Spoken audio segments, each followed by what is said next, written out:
El tema acueductos es muy importante, dado que gran parte de la Argentina no tiene agua. Hay abundancia en algunas zonas concentradas, como es la Mesopotamia, como es la zona del Río de la Plata, algunas cuencas cordilleranas.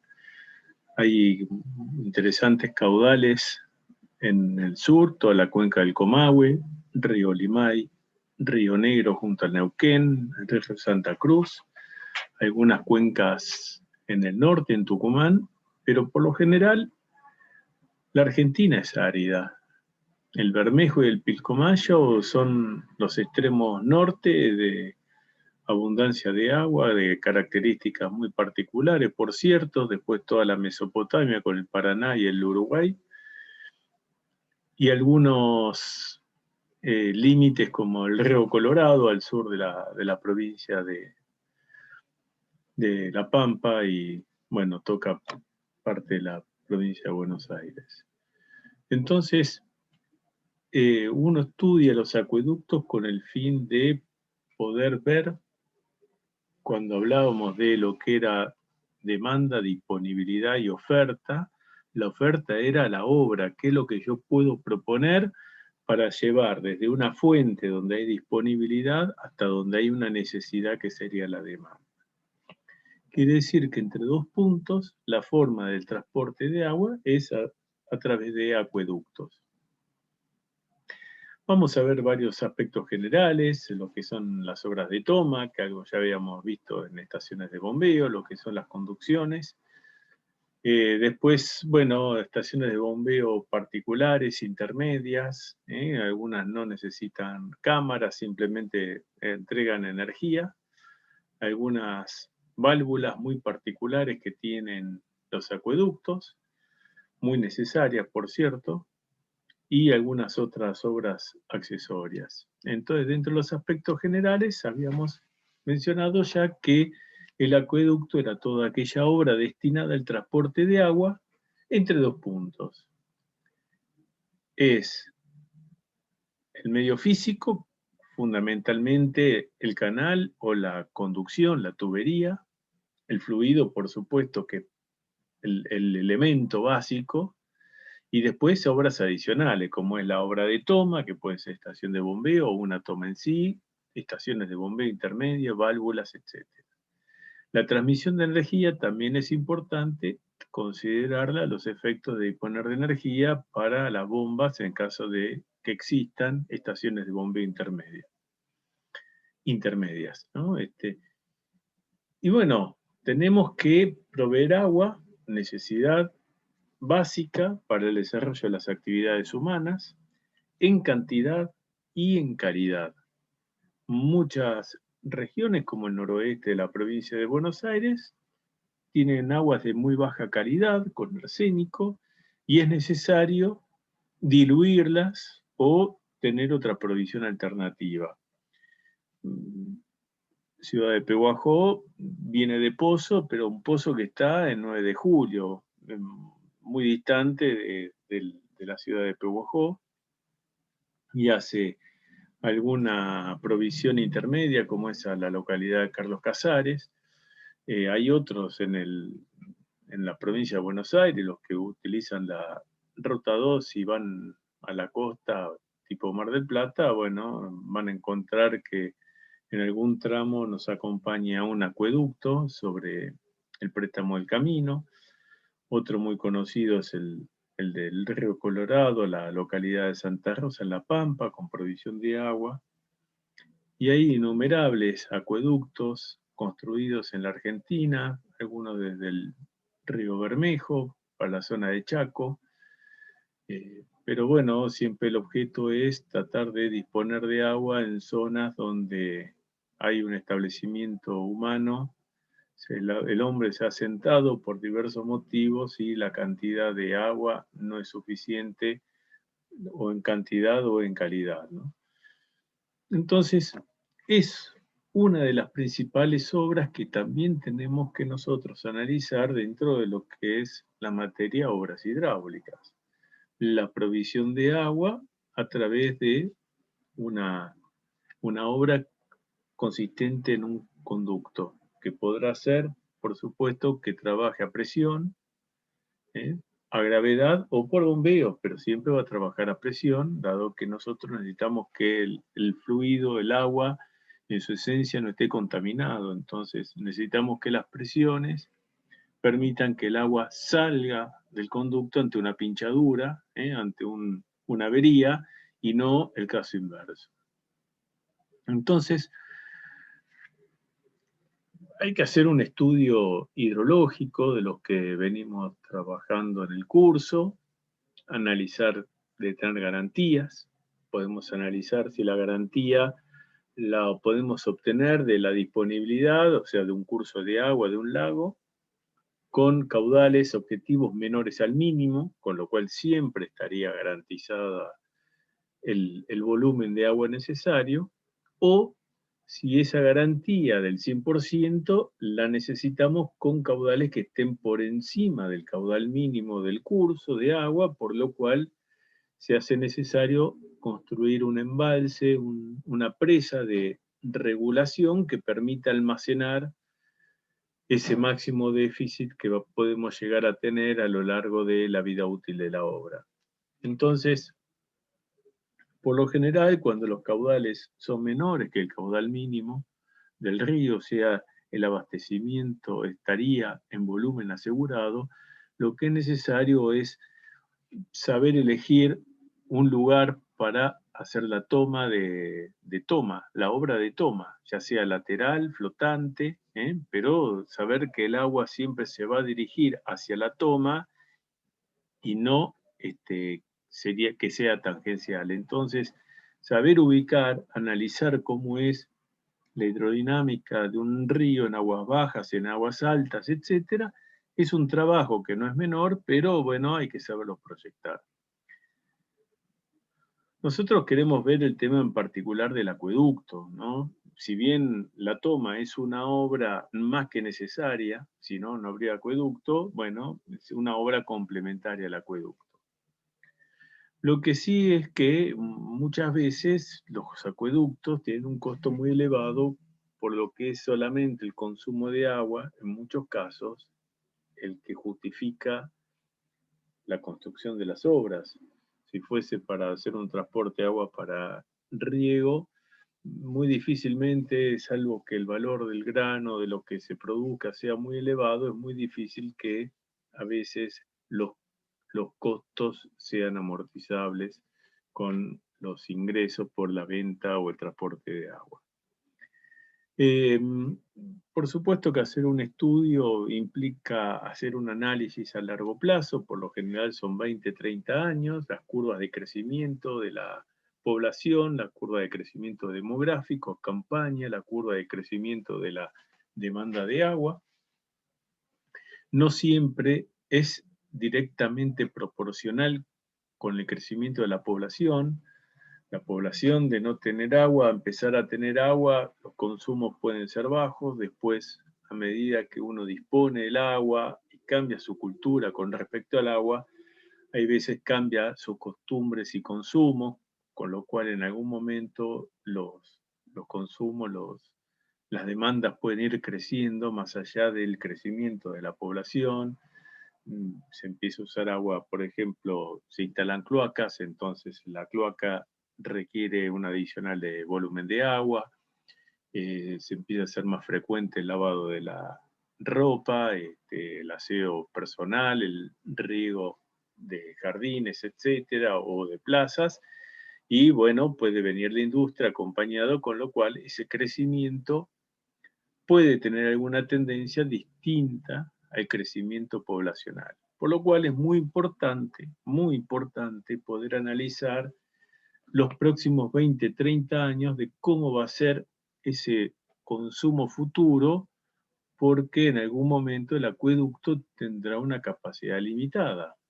Entonces, nosotros vamos a tener que dimensionar un acueducto, definir el diámetro, que vendrá asociado a una determinada velocidad, y fijar las velocidades máximas del escurrimiento para que no se produzcan erosiones dentro de la tubería.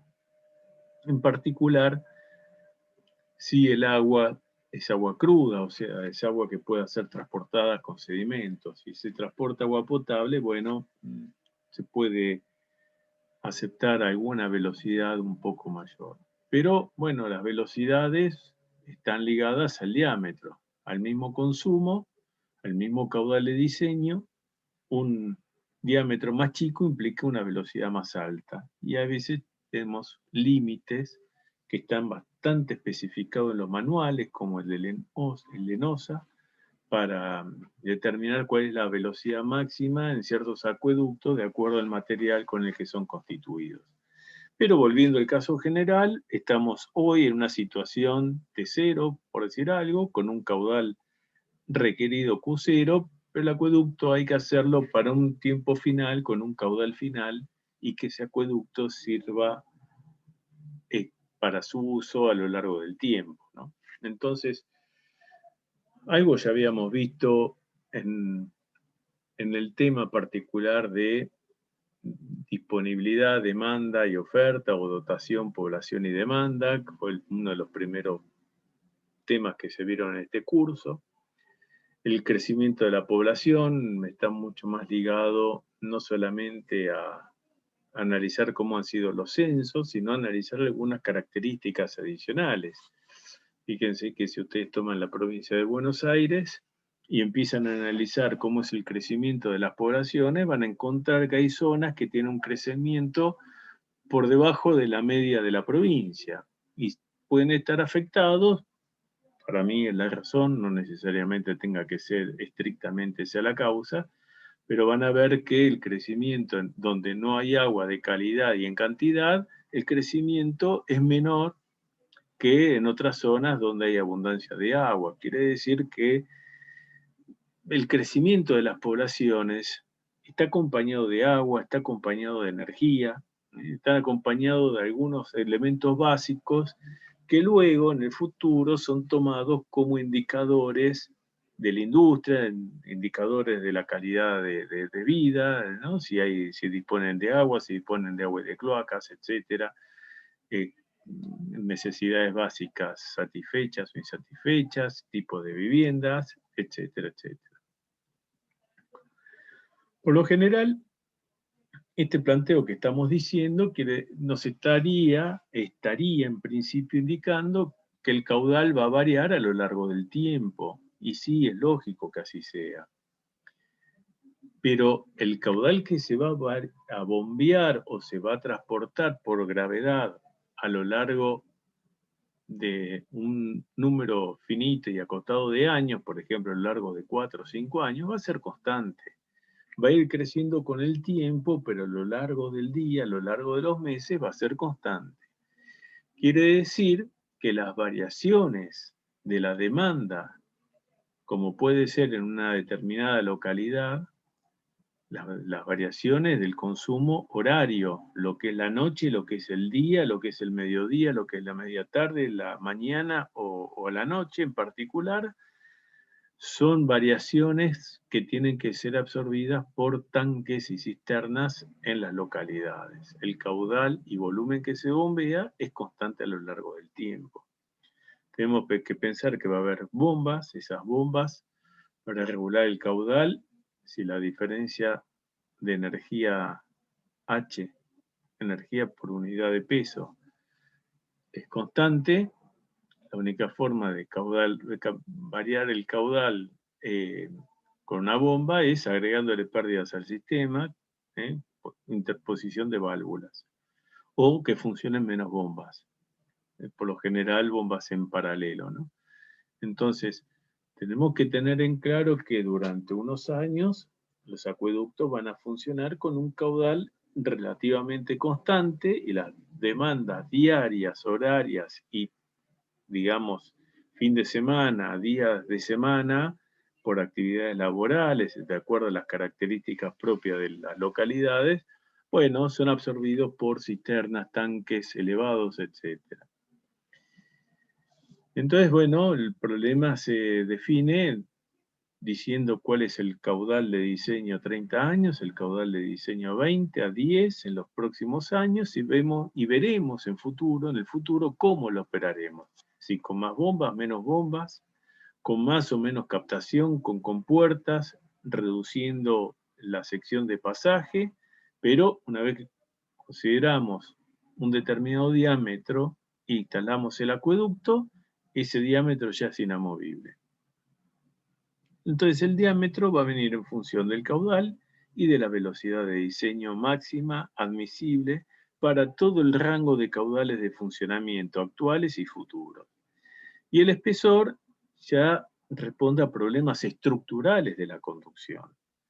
Dependerá del tipo de material, no es lo mismo acero que plástico, PEAD o PRFB.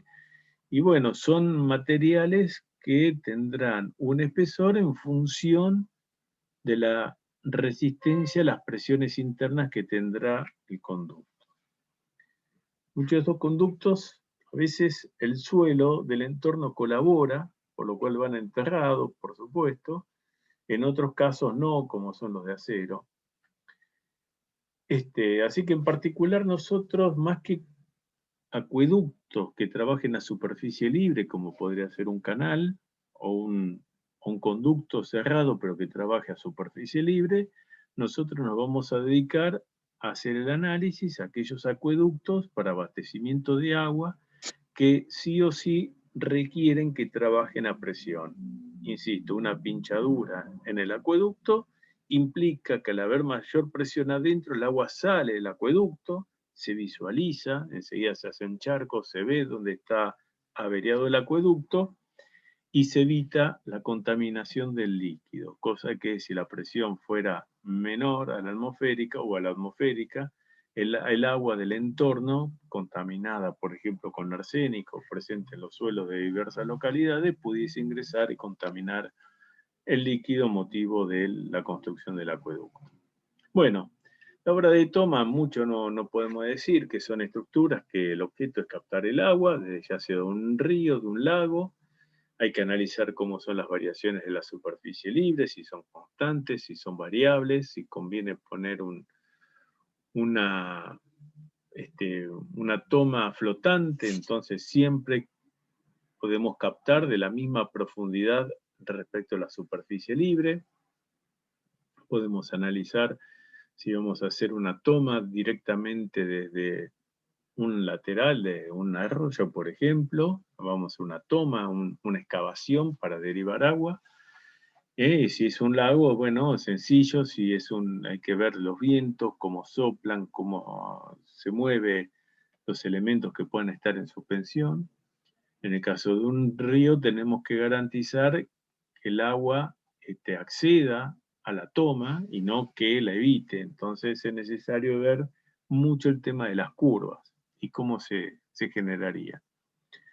Pero por lo general es una captación, una toma de entrada, puede ser simplemente la llegada del conducto, del acueducto, con una cámara que capte el agua, con una cota de fondo que permita que la superficie del lago o del río tenga suficiente sumergencia para que el agua pueda ser entrada, y en algunos casos hasta se puede llegar a hacer algún tipo de azud, mini presa, un elemento no para regular, sino simplemente para generar una carga y que derive el agua. Hay veces que si los ríos son importantes, lo que se puede hacer directamente es hacer una canaleta en el fondo del cauce y bueno, el agua, la carga simplemente será suficiente para derivar el agua con una reja que garantice que no ingresen fluidos. Son esas bocatomas que van a encontrar muchas veces en la bibliografía, están los cálculos, prácticamente existen para todos. Y los demás casos habíamos visto las torres de toma, las habíamos visto en fotos en la presa Hoover, muy altas, que según las variaciones del nivel puede tomar de distintas alturas. En este caso se ve que el agua puede ingresar de dos alturas distintas, una más cerca de la superficie libre, otra más cerca del fondo, pero en definitiva el agua ingresa al conducto de extracción a partir del izado de las compuertas, que son las que regulan esa capacidad de derivación. Después en una presa habíamos hablado de las tomas. El caso más clásico que vimos nosotros fue las tomas para la casa de máquinas. Sin embargo, bueno, esquemas semejantes, tratando de que las pérdidas locales sean mínimas al ingreso para no tener, especialmente cuando la derivación y el transporte se hace por gravedad, a presión, pero por gravedad, por diferencia de Bernoulli, planteando Bernoulli entre un punto en el envase y otro en la salida. Bueno, tratamos de minimizar las pérdidas, y entre ellas las pérdidas locales. Las friccionales, una vez que está definido el diámetro, poco podremos hacer. Y bueno, el tema de las conducciones, vamos a tener el caso típico o más clásico, que tenemos una estación toma con una estación de bombeo, ahí está a la izquierda, una casa de máquinas donde están las bombas instaladas. Después vamos a ver que la topografía, bueno, pareciera que es algo muy semejante a un monte, una loma, una pequeña montaña, y terminamos en una población donde antes de su ingreso pasa por una cisterna o un tanque elevado, que es la que se encarga de hacer las regulaciones horarias o semanales del abastecimiento de agua, pensando que el acueducto aporta un caudal constante, o sea, un volumen constante a lo largo del día. Y vamos a ver dos tipos de funcionamiento. Un funcionamiento hidrodinámico, que es esa línea punteada verde, es simplemente ir planteando Bernoulli en cada punto de la conducción, y como esa línea de energía piezométrica siempre tiene que estar por encima del coronamiento del conducto, del acueducto, en el momento donde se acerca debemos poner una estación de bombeo. Por eso tiene otra estación de bombeo ahí en un punto intermedio, que esa entrega otra energía, que es la que le permite llegar hasta la cisterna. Fíjense que tenemos que tener esa línea de energía piezométrica siempre por encima, no solo del eje del conducto, del acueducto, sino por encima del coronamiento, de la cota más alta del conducto, de la cota interna del diámetro, la más alta. Entonces a esa se le dice coronamiento. Pero además le estamos obligando que pase por una línea de energía que la da la cámara compensadora. Fíjense que si yo no coloco esa cámara compensadora, podría llevar el agua con vamos a hacerlo en verde, desde esta estación de bombeo, yo podría levantar la línea de energía y llegar a la cisterna con esta pendiente de la línea de energía, un caudal más chico, por cierto. El único problema es que en esta zona y en esta zona, el conducto trabajaría con presiones negativas, o sea, estaría succionando, estaría haciendo vacío. Y eso no lo podemos permitir. Entonces, por condición de diseño, es necesario que la energía que entrega la bomba pase por este punto. Ahora bien, nosotros cuando vimos bombas, dijimos que las bombas tenían una ley HQ y que el punto de funcionamiento salía de la condición de equilibrio. Entonces, si yo tengo una curva HQ, esta bomba puede trabajar con cualquier par de valores HQ. Puede trabajar con este H y este Q, o podría trabajar con este H y este Q, con cualquiera. ¿En cuál va a trabajar? En el que encuentra el equilibrio con el sistema. ¿Y dónde encuentra el equilibrio con el sistema? Y bueno, el equilibrio con el sistema, en este caso, yo estoy saliendo de una cota en algún determinado punto, digamos de la estación de bombeo donde estamos planteamos Bernoulli, y podría ser que tengamos una curva del sistema de este tipo. Quiere decir que el punto de funcionamiento tendrá que ser este caudal y este H. Ahora lo que tenemos que analizar, si este H', vamos a poner una prima, es igual a este H'. Entonces, si no es suficiente para garantizar que este H' o este H segunda sea igual al H', se pone la cámara compensadora. Entonces lo que le estamos diciendo es a la máquina que el sistema es tal que tiene que entregar un salto mayor y tendrá que cambiar varias condiciones de funcionamiento. O le agrego pérdidas al sistema, con lo cual puedo tener caudales más chicos, o tendría que ver bien cómo es el delta de energía piezométrica, el delta de H más el delta de P sobre gamma. Eso es a los fines de garantizar este punto de entrada. Y este punto de entrada, justamente acá yo tengo un P sobre gamma. ¿Mm? Entonces ahí tengo ya dando una condición de equilibrio. Entonces les estoy diciendo que tiene que partir, por ejemplo, de un punto superior. Entonces le estoy diciendo, en definitiva, cuál es el H segunda que yo necesito y el caudal habrá que ver si es con una bomba o con muchas más bombas.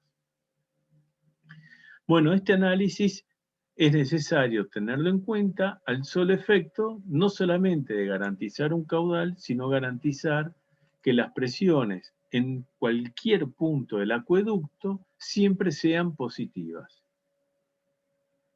Que la línea de energía piezométrica, dicho de otra forma, esté por encima del eje del conducto. Entonces Z más P sobre gamma siempre va a estar por encima de Z. P sobre gamma siempre va a tener que ser positiva. En un caso mucho y en otro caso poco. Y el otro tema que tenemos que analizar es todos los posibles tipos de funcionamiento. Hoy, dentro de 10 años, dentro de 20 años, dentro de 30 años, cómo funciona actual, futuro, funciona 24 horas al día, funciona 20 horas al día, funciona 22 horas al día, dónde paramos la bomba, dónde paramos el caudal, utilizamos una cámara seccionadora como la que está acá inmediatamente antes de la cisterna, qué presión le dejamos adentro al conducto. Entonces vamos a ver que en algún caso la presión estática, que sería horizontal cuando el caudal es cero, es mayor que la dinámica, mientras que hacia la izquierda de la cámara compensadora, el caso estático es menos crítico que la condición dinámica, o sea, hay más presión cuando el escurrimiento se está dando, mientras que a la derecha de la cámara compensadora hay más presión cuando el caudal es cero. Entonces, esas cuestiones hay que analizarlas. Bueno, finalmente, antes de pasar, tendríamos que decir que en este gráfico, la línea de energía piezométrica estática debiera haber pasado por acá. Sin embargo, acá hay un salto, acá hay un delta de H, o un delta de P si quieren, un delta de P sobre gamma, dado por una válvula que es una cámara donde hay válvulas reguladoras de presión. Si no, el nivel es este. Cuando las bombas tienen la chance de parar, trabajar algunas horas sí y otras horas no, estaríamos pasando de caudales de diseño a caudales máximos o un caudal constante a lo largo del día, que con el tiempo se va a ir incrementando. Quiere decir que podríamos cambiar de caudales a caudales de cero a máximo, de máximo a cero. Generalmente esos procesos de apertura y cierre de las válvulas genera un fenómeno que ustedes ya lo han estudiado muchas veces que se denomina golpe de ariete, que eran sobrepresiones y depresiones por encima y por debajo de la presión de trabajo dada por un cambio en el escurrimiento, en la masa del escurrimiento. Bueno, los fenómenos de golpe de ariete también se dan en los acueductos, entonces es muy importante tenerlos en cuenta. Por lo general, los acueductos van a trabajar de dos formas. O por gravedad, siempre con presiones positivas, siempre trabajando a presión, o por bombeo, también trabajando a presión. y siempre con presiones positivas. En definitiva, si volvemos a la imagen anterior, esta toma podría estar por encima o por debajo del nivel de esta cisterna. Si la toma está por debajo de la cisterna, necesito generar un bombeo, que solamente es necesario hasta esta cámara compensadora, y a partir de este punto, el agua podría circular por gravedad, porque la energía acá es mayor que la energía en la cisterna. Entonces, por lo general, podemos analizar que el escurrimiento sea por gravedad o por bombeo. Siempre el conducto, el acueducto trabajando a presión. Pero los comportamientos son distintos en función de cómo se dimensionan, cómo se calcula estructuralmente o el espesor del acueducto, en un caso o en el otro. En el primer caso, cuando es por gravedad, el agua se encuentra siempre a una cota superior que la de la cisterna o de la localidad o la población. Cuando hace uno un embalse multipropósito, la cota del embalse tendrá que ser suficiente para hacer una toma y derivar el agua por gravedad. Entonces, eso sería una forma de tener un acueducto trabajando a presión, pero que funciona por gravedad. No requiere de energía para las bombas, ya que estas no hacen falta para el transporte del agua. Ahora, a veces la diferencia topográfica no es posible, no es suficiente, y ahí sí se requiere de bombas. Volviendo al caso del escurrimiento por gravedad, bueno, esa diferencia de cotas topográficas, suponiendo que tanto la cisterna como el río, el lago, el embalse están también a presión atmosférica, la diferencia de energía pisométrica es simplemente la diferencia de cotas, es topográfica. Acá no tenemos situaciones donde podríamos tener en la cisterna una cota negativa o una cota positiva. Entonces, cuando la diferencia topográfica, la diferencia entre el nivel mínimo extremo de un embalse y la cisterna lo posibilita, bueno, en función de eso se determina la diferencia de energía por unidad de peso, el delta de H o el H topográfico, ¿eh? Es la mínima energía, después con el nivel máximo podrá tener mayor energía, y con ese salto, con esa H, se puede determinar, bueno, hacer el proyecto y hacer el cálculo de las pérdidas que tendríamos de forma tal que el escurrimiento se mantenga. O sea, ese H total se va a consumir en pérdidas friccionales desde el punto 1 toma hasta el punto 2 descarga, ¿no? Cisterna. Esa energía se disipa en su totalidad.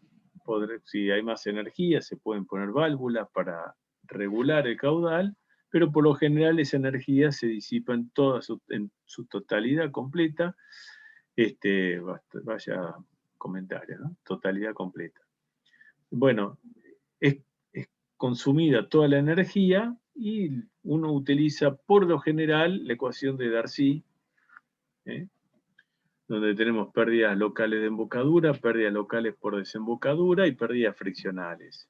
Por lo general todos los sanitaristas trabajan mucho con la ecuación de Hazen y Williams, pero bueno, para agua es semejante. No sería tanto para cloaca, que cambia la calidad de los fluidos, pero bueno, también se lo considera como agua. Entonces, si yo tengo esa energía HT total a consumir, esa pendiente la tengo que consumir con pérdidas, bueno, de ahí se puede despejar el diámetro, considerando que el caudal es la velocidad por el área al cuadrado, ¿no? O que la velocidad es el caudal dividido el área, velocidad al cuadrado, caudal cuadrado dividido el área cuadrado. Así que ahí hay un diámetro, la quinta, ¿eh? Acá es una ecuación donde calcula el diámetro en función del diámetro, se puede iterar, antes era muy común, la iteración es bastante rápida, hoy con cualquier hoja de cálculo Excel puede despejar el diámetro, hace la R quinta y sale directamente la expresión.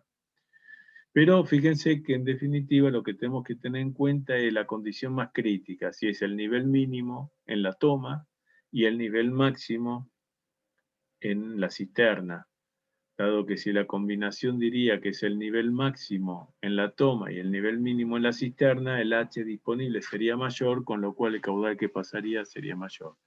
Y uno puede poner algún tipo de válvula intermedia, especialmente antes de la cisterna, para hacer la regulación no solamente del caudal, sino la apertura y el cierre cuando funciona o no funciona el acueducto.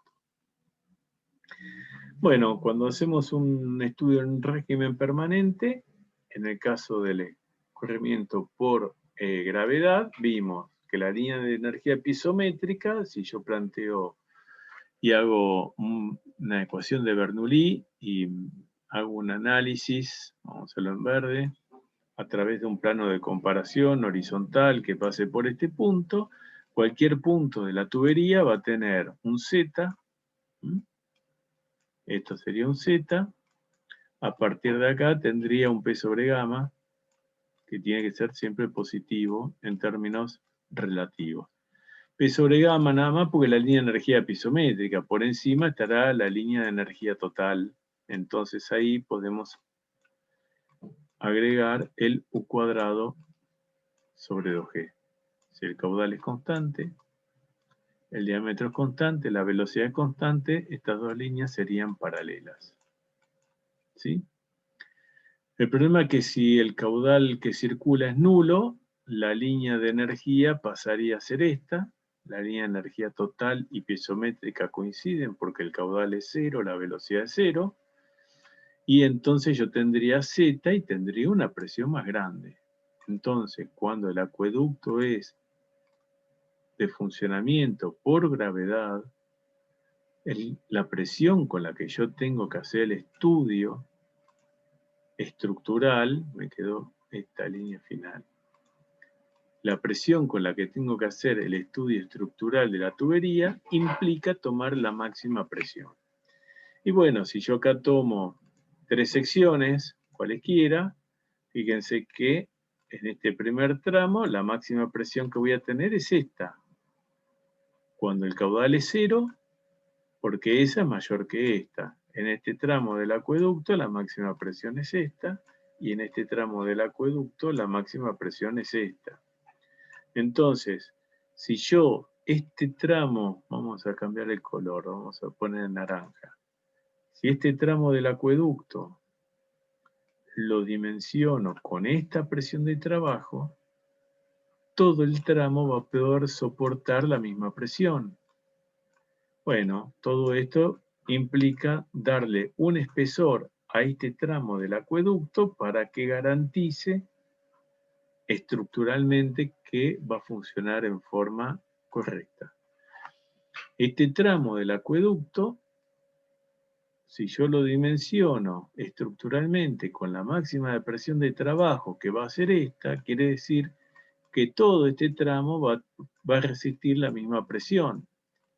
En algún caso, bueno, estará sobredimensionado, por supuesto. Acá estará sobredimensionado, me sobra presión. Y en otro caso estará justo. Y lo mismo sucede en el caso intermedio. Entonces, el dimensionado estructural implica determinar la máxima presión del tramo y con esa hacer el cálculo del espesor.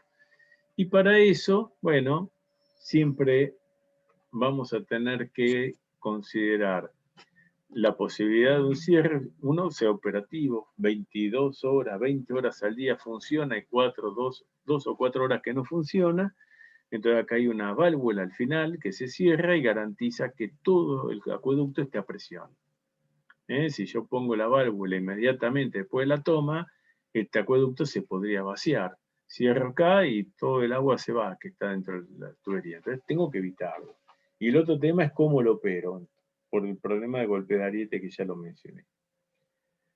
Bueno, la ecuación de Hooke, la ley de Hooke, nos dice que esta fuerza, como F sobre 2 y F sobre 2, la suma es F, tiene que ser igual a la presión por, o la componente de presión por el área de acción. Entonces, como la F sobre 2 y F sobre 2 son horizontales, solamente tengo que tomar la componente horizontal de la presión, o lo que sería exactamente igual, puedo tomar vamos a cambiar el color, la presión PI es toda igual, proyectada sobre un plano vertical. Entonces, o tomo la presión y lo que proyecto es el área, o tomo el área y lo que proyecto es la presión. Fíjense que en este caso es P por D, que es esto, que es igual a F sobre 2 y F sobre 2, o, en definitiva, es esta presión, pero en este caso solamente tendría que tomar la componente horizontal de la presión, en este caso la componente horizontal de la presión, y lo mismo para todas las presiones que quiera tomar, ¿no? Para trabajar con fuerzas colineales. Entonces, por la ley de Hooke, dos espesores, porque tengo un espesor acá y el otro espesor acá, es lo mismo que tener el doble de espesor, dos espesores por sigma es igual a P por D. Bueno, de ahí sale la expresión final para el cálculo estructural, la han visto en la física, y con eso determinan en función de la tensión de trabajo del material en régimen elástico, cuando las relaciones tensiones-deformaciones son lineales, podemos determinar cuál es el espesor necesario. Ese sigma va a depender, por supuesto, del material. Será 2.100.000 para el acero, no, 2.400 si quieren, el módulo de elasticidad 2.100.000, o según el material plástico, PEAD, PRFB, el que estén trabajando, será el que haya que considerar. Pero es simplemente un cálculo muy sencillo, un cálculo estructural muy fácil de hacer. En definitiva, ustedes van con la presión de trabajo, van a decir, acá la presión de trabajo es de 2 kilos por centímetro cuadrado y ya el fabricante te va a decir cuál es el espesor, porque ese 2 kilos es una indicación de la presión interna de trabajo, es lo que se define como clase. Bueno, antes de seguir con el tema de la clase de trabajo, que lo vamos a ver también de vuelta cuando sea por bombeo, entonces decíamos que el acueducto necesitamos definirle también el diámetro. El diámetro ya es un cálculo hidráulico. Y eso tenía que ver con el caudal de diseño, que eso va acompañando a la población y cómo es el crecimiento del consumo de agua, y unas velocidades máximas admisibles para los conductos. Esas velocidades, el Ente Nacional de Obras y Saneamiento, el ENOSA, define, según el material, que puede variar de 0,45 a 3 metros por segundo en el caso de agua cruda. Cuando transporta sedimentos, son abrasivos, especialmente que a mayor velocidad más abrasivo es. Hay que hacer estudios de las fuerzas tractoras en la capa límite, que se puede dar un fenómeno de erosión. Cuando el agua es limpia, esas velocidades se pueden incrementar un poco más. Entonces uno puede empezar a plantear estrategias. Los primeros 10 años puedo transportar agua cruda y con el tiempo puedo construir una planta potabilizadora o hacerle un filtrado al agua. Y en el futuro, en los siguientes 20 años, puedo trabajar con agua filtrada y mejorar, aumentar las velocidades de diseño. El otro tema que tenemos que analizar es que pensemos que tenemos un acueducto de 100 kilómetros de longitud. Esos 100 kilómetros de longitud no es que se llenan por una punta, el agua sale por la otra sin ningún problema. Hay aire al inicio, cuando lo colocamos, cuando lo instalamos, cuando ejecutamos la obra. Hay aire cada vez que tenemos que vaciarlo para hacer una reparación. Hay sedimentos que se transportan.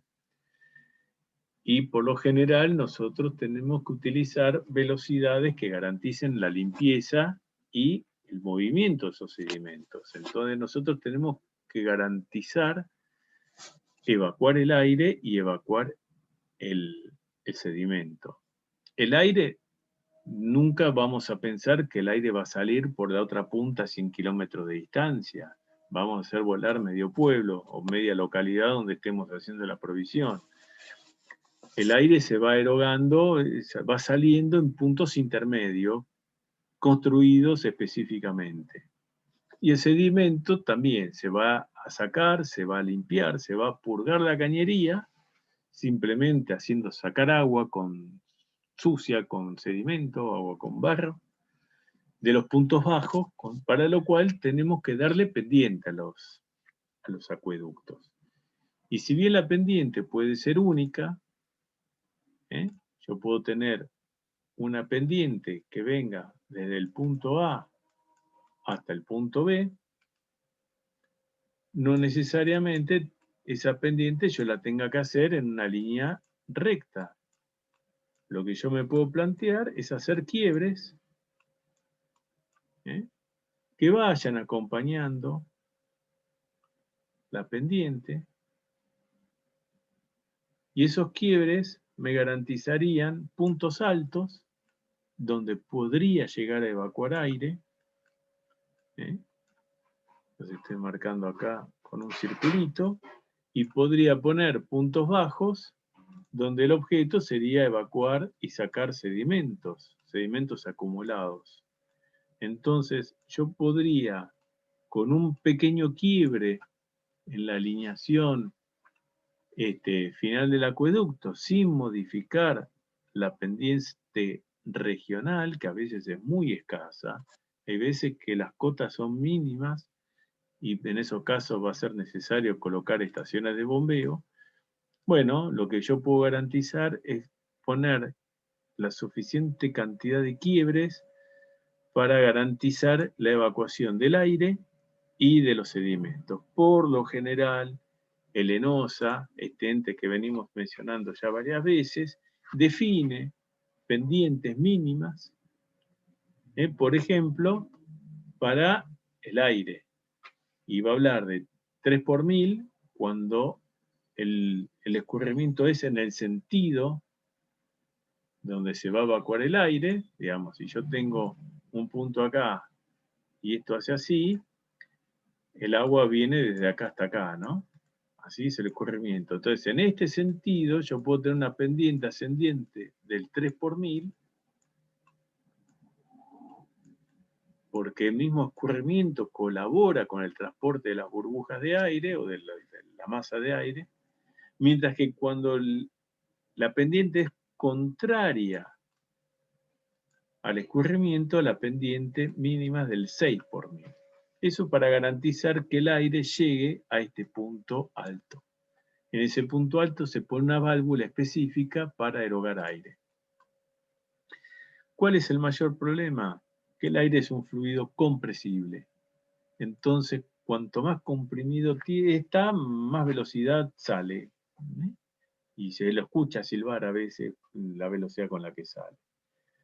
Hasta que sale todas las partículas de aire. Inmediatamente empezaría a salir agua, pero el agua es incompresible. Entonces ya no puede tener esa gran velocidad que tenía. Y eso genera fenómenos de golpe de ariete también.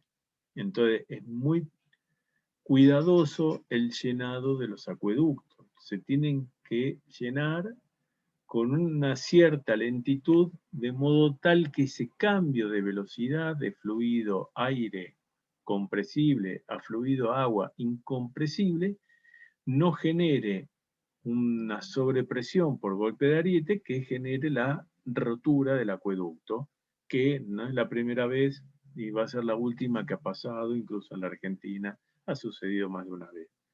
Y en el mundo también. Entonces, es muy importante tener previsto que se pueden generar fenómenos de golpe de ariete al evacuar el aire a través de las válvulas de aire. De la misma forma están las válvulas de limpieza. En los puntos más bajos se colocan las válvulas de limpieza. El objetivo es que cuando tienen suficiente sedimento se abre una válvula y se hace una descarga al exterior, a un campo, donde sea, del agua con una alta concentración de sedimentos. Habíamos visto entonces que la clase era la máxima presión de un tramo. Entonces, yo buscaba, por ejemplo, para el tramo 1 decía que la máxima clase era, por ejemplo, la máxima presión era 2. Entonces yo podía darle un espesor al tramo 1 tal que en cualquier punto resistiría hipotéticamente la presión de 2 kilos por centímetro cuadrado, aunque la condición más crítica es que no va a trabajar esa presión. La condición más crítica en un régimen por gravedad es la línea de energía de presión máxima, cuando el caudal que circula es cero. Quiere decir que la máxima presión o la zona más vulnerable sería el final del tramo 1, donde a partir del tramo 1 empezamos el tramo 2, que se dimensiona con el mismo criterio, con otra clase, en este caso de 4 kilos por centímetro cuadrado. Entonces todo el tramo, si trazamos una paralela al fondo, podrá resistir 4 kilos por centímetro cuadrado, hasta que llegamos a una presión de 6 kilos por centímetro cuadrado. Estamos dimensionando el tramo 3 con un espesor para resistir 6 kilos, quiere decir que todo el tramo 3, desde este punto de 6 kilos por centímetro cuadrado, puedo trazar una paralela al fondo y quiere decir que todo este tramo puede resistir, por estructura, 6 kilos. Quiere decir que esos 6 kilos, 4 kilos, 2 kilos se definen como clase. Entonces, la clase por lo general es un número par, 2, 4, 6, 8, 10, 12, 14 y más, 16, 18, 20. Son espesores suficientes para resistir esa clase, esa presión de trabajo, incluso con alguna revancha adicional. Entonces uno lo que va fijándose es a lo largo del acueducto cuáles son las presiones clasificadas de 2 en 2. Por supuesto que este era un caso muy simple, muy sencillo. Si nos acordamos del primer caso que vimos del acueducto en general, veíamos que el conducto sube, baja, las presiones pueden ser mayores, pueden ser menores, y podríamos tener un caso como este.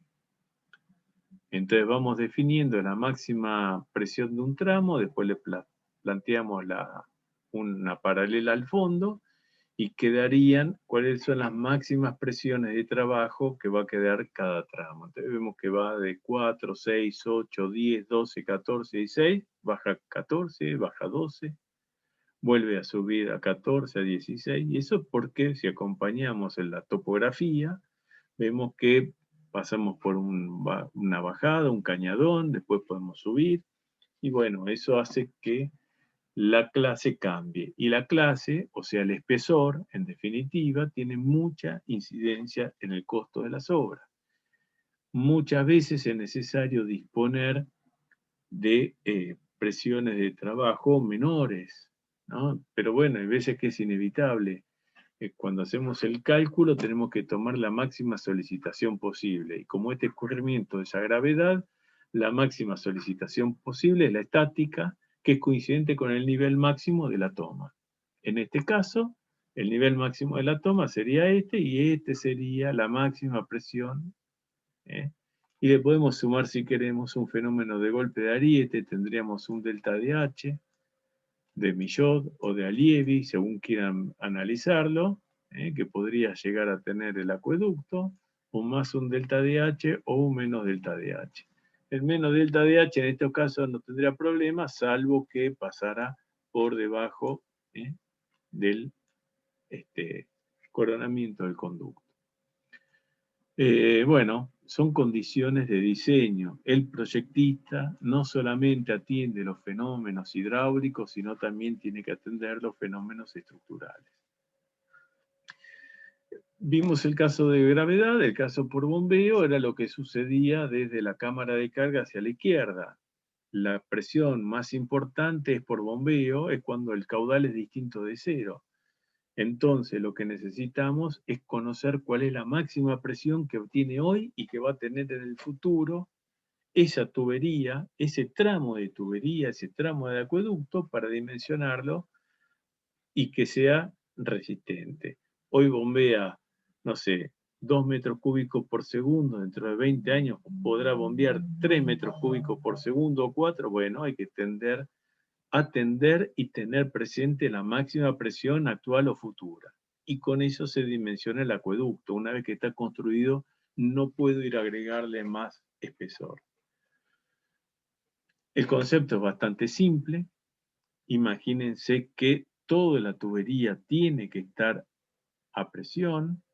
Quiere decir que si de golpe la bomba deja de funcionar, es necesario que tenga una válvula de retención para evitar que el agua se caiga desde la cisterna y haga, digamos, una marcha atrás y vuelva hacia la toma, vuelva hacia el río o hacia el lago.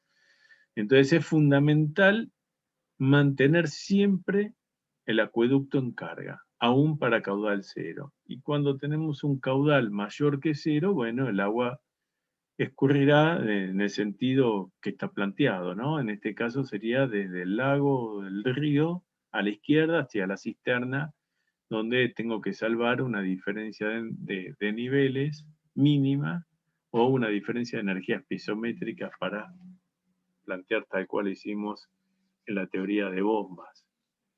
Bueno, entonces uno plantea las situaciones posibles y determina cuál es la máxima presión de trabajo. Y acá tendríamos un caso hipotético mucho más realista, donde podemos tener un acueducto que tiene estas quiebres, no solamente para poner las válvulas de descarga o desagüe y las válvulas de aire, sino que muchas veces acompaña la topografía del terreno. Y a veces en 100 kilómetros podemos encontrar zonas bastante particulares. Una cosa es la zona de llanura, como la Pampa, y otra cosa puede ser una zona montañosa donde tenemos que sacar agua de un curso y atravesarla por una precordillera, una zona de lomas y, bueno, hacer los transportes. Digamos, los casos típicos pueden ser variados. Lo que tenemos que analizar es cuál es la máxima presión de trabajo del acueducto actual y futura y ver en qué momentos mandará o gobernará la línea de energía piezométrica dinámica y en qué momento la línea de energía estática será la que gobierna el escurrimiento. Es piezométrica, pero a caudal cero, digamos, ¿no? Así que bueno, acá tiene el caso más clásico. Fíjense que siempre las dos líneas, ya sea estática o sea la dinámica, siempre están por encima del coronamiento del acueducto. Si no fuera suficiente, por ejemplo, por este punto, habría que mandar más energía y poner una pérdida al final con una válvula, pero es necesario garantizar que siempre las presiones dentro del acueducto sean positivas. Y en eso termina dando la clase del acueducto, que son las presiones. Y con la velocidad definimos el diámetro. Bueno, a la hora de proyectar tenemos muchas cuestiones, tenemos que también hacer un cálculo económico y financiero sobre todo. No nos olvidemos que un mayor diámetro implica menores pérdidas, y menores pérdidas implican menor energía de bombeo, y menor energía de bombeo implica que las potencias de las bombas son menores o que el consumo de energía para abastecimiento de las bombas es menor. Algunas cuestiones hay que hacer en los costos serán actuales y otras a lo largo de la vida útil, y había un ejemplo también en la teoría de cálculo financiero que es perfectamente aplicable en este caso. Entonces, tenemos mayor diámetro, menores pérdidas, cambiará el espesor, dado que la pendiente de la línea de energía será más suave, porque las pérdidas serán, la mayor pendiente era función del caudal y de la velocidad, y bueno, podemos ir haciendo todo un trazado de líneas de energía, tal cual se hacía en la cátedra de hidráulica básica, y hacer perfectamente un cálculo financiero para determinar los costos actuales, los costos futuros, y en definitiva elegir el diámetro óptimo del acueducto. Estas ecuaciones están extraídas y estos gráficos están extraídos del apunte de cálculo económico, con lo cual no van a tener ningún problema en pegarle un repaso y saber cómo determinar ese diámetro óptimo, ¿no? Fíjense que los gastos de bombeo anuales, siempre gasto de bombeo, por más que el diámetro crezca, prácticamente llega a un punto de sí o sí hay que consumir Las bombas, acuérdense, esas bombas axiales muchas veces consumen mayor potencia a caudal cero y no caudal máximo, mientras que esas bombas centrífugas tenían un mayor consumo con mayores caudales. Bueno, los caudales, en función del diámetro, el bombeo disminuye, pero llega un punto donde se estabiliza y no se hace nunca cero. Y después sí, el costo cambiará en función del diámetro y bueno, tendremos una curva como inversión inicial entre lo que es la estación de bombeo y la construcción del acueducto, que nos dé cuál es el diámetro óptimo. Bueno, terminado eso, podemos pasar a lo que es el régimen impermanente, esas variaciones de presión, fenómeno golpe de ariete, ya sea por la evacuación del aire o por los cambios en los caudales a lo largo de las horas. Implica entonces que la clase, cuando decíamos que la clase es 2, estamos diciendo que aguantan un 50% más de esa presión. Quiere decir que el espesor está calculado para una presión de 3 kilos por centímetro cuadrado. Y cuando hablamos de clase 10, obviamente estaríamos hablando de una presión de 10 kilos, pero el espesor está calculado con 15 kilos por centímetro cuadrado. Bueno, si bien los cálculos con software son bastante elementales y muy prolijos, una hoja en Excel también es fantástica para hacer este tipo de cálculo de movimientos impermanentes. Entonces, siempre la descripción, la visualización de las líneas de energía y cómo variarían en el tiempo, no solamente por los caudales transportados, sino por el funcionamiento, cuántas horas paran, cuántas horas funcionan, cómo es el cierre de las válvulas, cuando funcionan 1, 2, 3, 4 bombas en función de los caudales crecientes a lo largo del tiempo. Bueno, tenemos que ver la envolvente más crítica del funcionamiento del acueducto. Con respecto a las estaciones de bombeo, algo vimos en la clase específica, de estaciones de bombeo, pero acá lo más importante es que muchas veces, cuando las estaciones de bombeo son intermedias, aspira del mismo conducto e impulsa el mismo conducto a la continuación, con lo cual no hace falta una cámara, lo que sí es necesario es la energía, o un grupo electrógeno, o que necesita un abastecimiento de combustible, un mantenimiento periódico, etcétera, o bombas que también necesitan un mantenimiento periódico, pero necesitan de una fuente de energía. Y hay veces hay que llevar una línea de energía unos cuantos kilómetros acompañando el acueducto para abastecimiento de agua o tomar desde una localidad cercana, hacer una línea hasta la traza del acueducto para el funcionamiento de las bombas. Y hay otras instalaciones, como son los comandos, control de seguridad, que también tienen cuestiones relativas al mantenimiento y la asistencia permanente, ¿no? Con lo cual el resto del tema fue visto en estaciones de bombeo. Y lo que vemos es que dijimos que teníamos que colocar válvulas de aire, poníamos esos quiebres del 3 o del 6 por 1000, según como sea. Y el tema es ver a qué distancia colocamos o separamos todas las cámaras con válvulas de aire. Bueno, por lo general se recomienda que sea cada 1 kilómetro, cada 1000 metros. Quiere decir que en el medio habrá un punto bajo, quiere decir que las cámaras de descarga también estarán cada 1000 metros. Son costosas, tienen sus costos de operación, de operación no tanto, pero hay que construirlas, entonces tenemos que tener el espacio liberado, muchas veces están en la zona de camino, o sea, se hace una afectación en la zona de camino contra los alambrados. Se usa espacio público, previendo que los caminos también pueden ampliarse, que no haya que después mover el acueducto, y hay que hacer una instalación justamente para que se pueda evacuar el aire y se puedan hacer mantenimientos seccionando una parte del acueducto. De la misma forma estarían las válvulas de desagüe o de purga, cada tanto, del acueducto, alrededor del acueducto se hace un muerto de anclaje y se toma un conducto de descarga que tiene una válvula. Entonces cuando toda parte del acueducto tiene suficiente cantidad de sedimentos, que es el punto bajo, se abre la válvula mariposa, todo el caudal, dada la gran presión que lleva el acueducto, sale y se descarga una gran cantidad de sedimentos. Muchas veces esta velocidad con la que desagua es muy importante, 3 metros por segundo. Estas cámaras que se construyen también en la zona de camino, hay que tener mucho cuidado. Fíjense que generalmente tiene unas tampas superiores.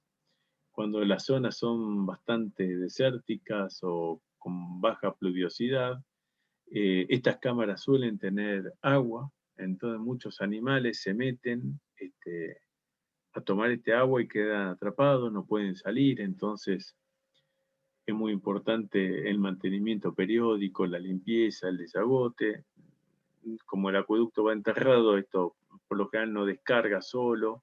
Uno podría hacer un codo para que disipe al aire, pero no siempre sucede.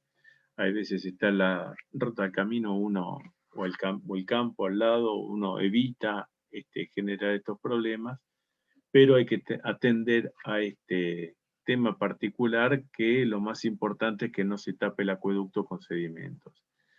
Muchas veces cuando la pendiente es muy baja, hay mucha tendencia a que los sedimentos se asienten y hagan todo como un barro que se va sedimentando en el fondo. Entonces es necesario hacer quiebres un poquito más pronunciados, más cercanos, para permitir a este mantenimiento. Bueno, hay veces que lo que se busca es que el tramo de acueducto, cuando tiene que ser mantenido, hay que hacer algún tratamiento, hay una pérdida, etcétera, hay que vaciarlo para hacer un cambio, por ejemplo, de un tramo, y yo no puedo vaciar 100 kilómetros de acueducto. Entonces lo que uno hace es poner cámaras seccionadoras, que muchas veces estas válvulas de limpieza ayudan a hacer la zona de válvulas seccionadoras. Se le pone unas válvulas al acueducto propiamente dicho. Entonces, de esta forma uno puede aislar un tramo de 300, 500, 1000 metros, se hacen las reparaciones y después, con mucha cautela, se vuelve a llenar ese tramo con el aporte siempre con el acueducto, las partes que siguen con agua, que estén a presión, evitar que la presión pueda ser baja, que baje por la línea de energía pisométrica, caiga dentro del conducto. Y bueno, entonces uno va llenando y en el medio va a tener que haber una válvula de purga de aire para permitir el vaciado de aire. Así que bueno, esas seccionadoras incluyen poner una válvula mariposa. Por lo general hay una cámara que se accede, como son válvulas caras, para evitar vandalismo, realmente están con candado, en lugares protegidos, accesibles. Y por lo general se aprovecha una misma cámara, se la fabrica, se la construye un poco más grande, para poder hacer el mantenimiento y la instalación de válvulas, etc. Por cierto que todas estas obras estructuralmente tiene que entrar un camión muchas veces con hidrogrúa, pisan las paredes de las cámaras, con lo cual no son cámaras de plástico, de PVC. Por lo general son de hormigón, muy resistentes, o se fabrica algo muy específico, pero con la garantía de que ningún camión pueda pasar por encima. Lo que es más importante es que siempre estén operables, siempre tienen que estar operables, ¿no? La disposición, la cantidad de válvulas, dónde estarán las pendientes, bueno, las fijará el proyectista. Después, cuando se construyen, los entes como el ENOSA opinan, son instituciones rectoras que dan las configuraciones de mínima y de máxima, y son los que en definitiva aprueban el tramo. Y finalmente uno puede tener otro tipo de válvulas, donde uno busca controlar, por lo general, o es el caudal cuando uno tiene que pasar de caudal máximo a mínimo o un valor menor o nulo incluso. Pero muchas veces, y si nos acordamos del primer gráfico, creo que lo tengo más adelante, existen otro tipo de válvulas que lo que buscan es hacer cambios en la presión. Entonces, cuando las clases que tendría el conducto serían muy elevadas, trabajando gravedad, lo que uno puede hacer es poner una válvula que le saque presión al conducto y y aguas abajo, el acueducto trabaje con presiones menores. Acá lo vemos, por ejemplo, si la línea de energía estática sería todo superior, la línea superior, el tramo final tendría que tener una clase, por decir algo, de 35, 40. Entonces, lo que se hace es colocar válvulas reductoras de presión, que lo que hacen es sacarle presión y hacer que la máxima presión estática, en caso de que el acueducto pare, sea menor a la que gobierna a la hora de toma. Entonces, siempre generan una merma, una caída de esa presión. Obviamente que el cambio económico de los espesores del acueducto deben ser mayores que el costo de esa válvula con su correspondiente cámara, ¿no? Entonces, por lo general vamos a encontrar válvulas reductoras de presión, son las más conocidas, se utilizan mucho. Hay otras que sostienen la presión cuando hay una caída de presión por cuestiones piezométricas, de golpe sube mucho Z, entonces cae la presión y yo necesito una presión un poco mayor.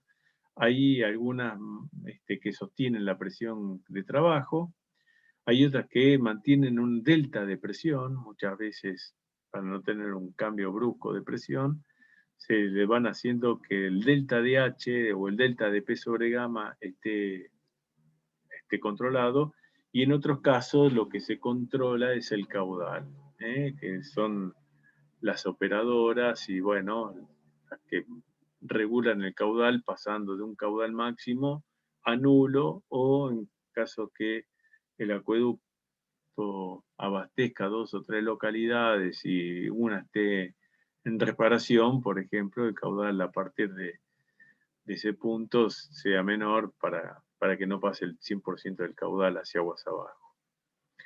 Entonces determinan caudales fijos. Entonces uno dice, setea la máquina, la válvula, y dice yo quiero tal presión, tal caudal, y así funciona. Bueno, y el esquema típico es este que ya lo habíamos mencionado, ¿no? Entonces la línea de energía dinámica es cuando funcionará el caudal máximo, la estática siempre va a estar por encima y las válvulas lo que pueden hacer es disminuir este valor. Si yo quisiera poner que tenga una caída controlada de la presión, puedo setear que este delta DH sea fijo, que no pase por debajo de un determinado valor, independientemente de los caudales actuales o futuros, y lo puedo hacer en forma escalonada. Bueno, y eso ayuda muchísimo en el cambio de los espesores. Pensemos que hay conductos que pueden valer 30, 40 o más dólares el metro, entonces es muy importante solamente la provisión, después hay que considerar el transporte, hay que considerar la colocación, entonces hay que tener muy en cuenta ese tema.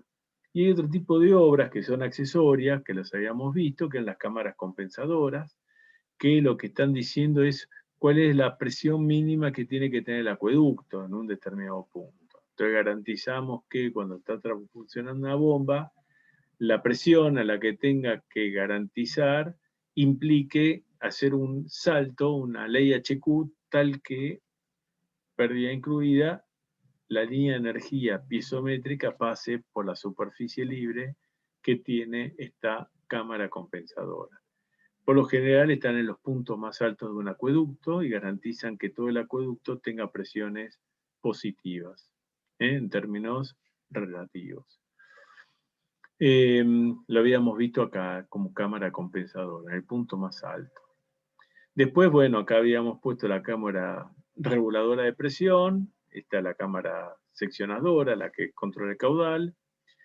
Después acá habíamos puesto inmediatamente aguas abajo de las estaciones de bombeo, una válvula para evitar que el flujo retroceda, entonces siempre garantiza que o el agua va de izquierda a derecha o no baja, pero eso se garantiza.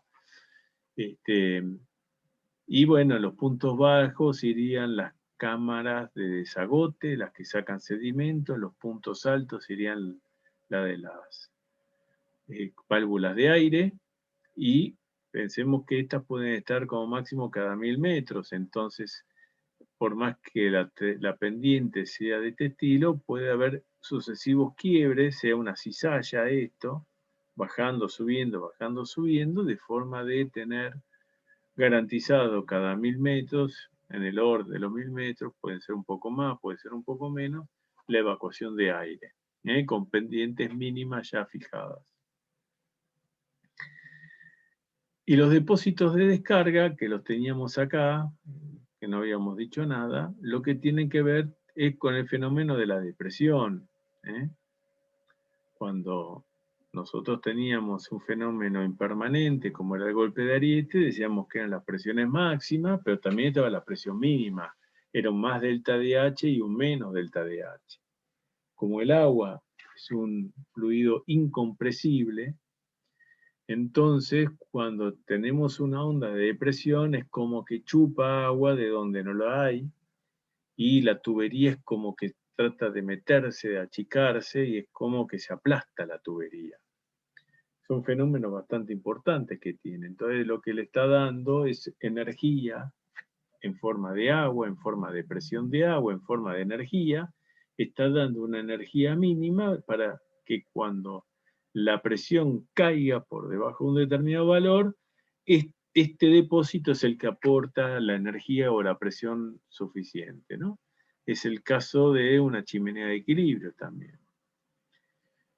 Después las cisternas, que son las que en realidad hacen la regulación diaria y semanal de los caudales, que está de esos caudales constantes que aporta el acueducto, y los caudales variables de la demanda de la ciudad, de cómo varía a lo largo de las horas la demanda, y de ahí sale el tamaño de la cisterna, el tamaño del acueducto, que lo que tiene que hacer es absorber los máximos positivos, los mínimos negativos, sacar el máximo déficit, que es el volumen con el que tengo que dimensionar a estas cisternas o tanques elevados.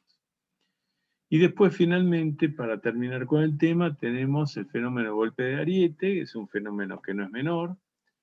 En las estructuras para las presas de energía habíamos puesto una chimenea de equilibrio, que es una columna de agua que aporta o absorbe esas variaciones de la presión interna, pero muchas veces se puede regular con elementos, con válvulas que pueden ser de aire, con membranas, como un gran globo, que cuando tiene una determinada presión, cuando las presiones crecen mucho, ese globo trata de contraerse, y cuando la onda deprime, ese globo es como que aumenta su volumen, a costa de bajar la presión interna de ese globo. Es una membrana, no tiene nada que ver con un globo, pero son elementos, válvulas, donde en algunos casos no almacenan energía. Algunas algunas válvulas se pueden anticipar a las ondas, entonces cuando la onda va a bajar le aporto presión, y cuando la onda es de presión positiva le saco presión al fluido. Es como que lo voy esquivando siempre, ¿no? Me voy en contra para llegar a un valor suma nulo, ¿no? Los valores de suma cero también se dicen, que cuando tengo más presión saco y cuando tengo menos presión sumo. Entonces hago una variación de presión, ya sea con aire o con algún otro elemento, a veces son con membrana, son tanques hidroneumáticos, muchas veces los habremos visto, ustedes los habrán visto en sanitaria, en todos esos lugares como puede ser Chile, que en zonas sísmicas, tener un tanque de agua en la azotea de un edificio implica tener una masa muy importante que no contribuye para nada en la estabilidad de un edificio. Entonces, uno puede tener un tanque hidroneumático donde yo a través de meterle presión a este globo o a esta gran membrana o este gran compresor, todo el agua que queda entre el exterior de esta membrana y el tanque está elevado a una gran presión. Entonces puedo tenerlo esto en la cisterna, en el sótano, y le meto presión y el agua sube, es como tener una bombita, ¿no? Sube por la bomba a cada canilla. Entonces, de esa forma, en los grandes edificios se evita tener una masa de 40 metros cúbicos de agua, por ejemplo, a 40, 50 metros de altura. El problema es que cuando se corta la luz, todo el edificio se queda sin agua. Cuando botan un tanque elevado, se corta la luz y el agua sigue fluyendo hasta que se consuma toda, ¿no? Pero bueno, los tanques hidroneumáticos también ayudan a compensar las variaciones de golpe de ariete, puestos en una instalación, no para proveer agua a un edificio, sino todo lo contrario, para tomar, meterle presión al acueducto o sacar de presión al acueducto. Y están, bueno, los que pueden sacarle o almacenar energía, fundamentalmente eso, o algún caso de chimeneas de equilibrio, que no necesariamente tenga que ser un tubo, sino que acá disipan fuertemente la presión. Cuando viene gran presión en el conducto, toda la presión, el exceso de presión, sale por acá y el resto del acueducto no se entera de esos cambios de presión, ¿no? Hay mucha en la industria, tiene muchísimos tipos de estas válvulas, son costosas, por cierto, pero bueno, son muy importantes y contribuyen al fenómeno. Bueno, con esto damos por terminada la teoría de acueductos.